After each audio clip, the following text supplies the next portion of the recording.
আপনি কি জানেন এই বিশ্ব ব্রহ্মাণ্ডে এই দুঃখের মালিককে? কার কারণে আমরা এই দুঃখ পেয়ে থাকি সেটা কি জানেন? সেটা হচ্ছেন স্বয়ং শ্রী শ্রী শনিদেব। মানুষের পায়ের যে জয়েন্টে জয়েন্টে ব্যথা হয় সেটা কার কারণ জানেন? সেটাও হচ্ছে শ্রী শ্রী শনিদেব।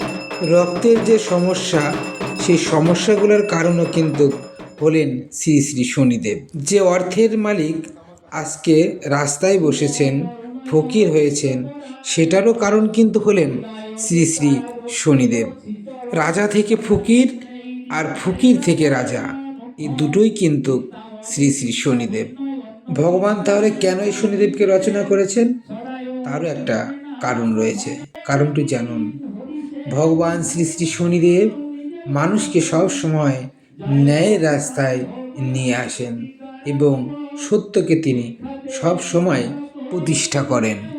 আর এই শনিদেব যদি না থাকতেন, মানুষ তাহলে অন্যায়ের সাম্রাজ্য তৈরি করতেন।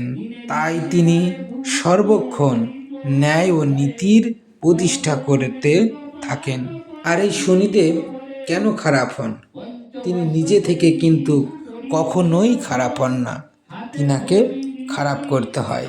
তিনাকে খারাপ করার পেছনে আমরাই কিন্তু সর্বক্ষণ দায়ী রয়েছি।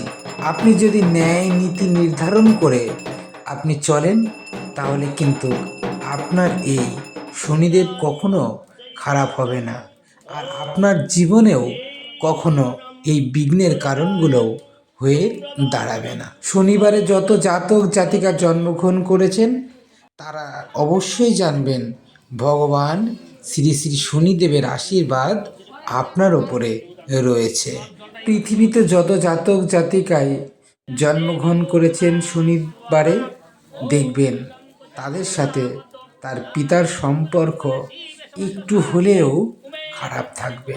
আর রইল শনির সাড়ে সাথী, প্রত্যেকটা জাতক জাতিকার জীবনে অবশ্যই এই শনির সাড়ে সাথী এসে উপস্থিত হবে।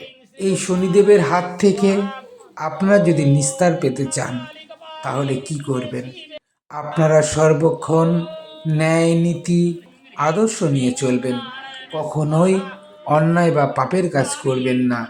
দেখবেন আপনার শনি সব সময় ঠিক রবে, আপনার মঙ্গল হবে, আপনি শান্তি পাবেন। ভাদ্র মাসের যে কোনো এক শনিবার দেখে অবশ্যই পুজো অর্চনা করবেন ঠাকুরকে। ঠাকুরকে ফুল, তুলসী, দূর্বা, মিষ্টি, আতপ চাল প্রভৃতি নিবেদন করবেন এবং ব্রাহ্মণকে দক্ষিণা নিবেদন করবেন। যদি কখনো ঘোর সংকটে পড়েন, তাহলে ব্রাহ্মণকে সরিষা তেল দান করবেন। নমস্কার।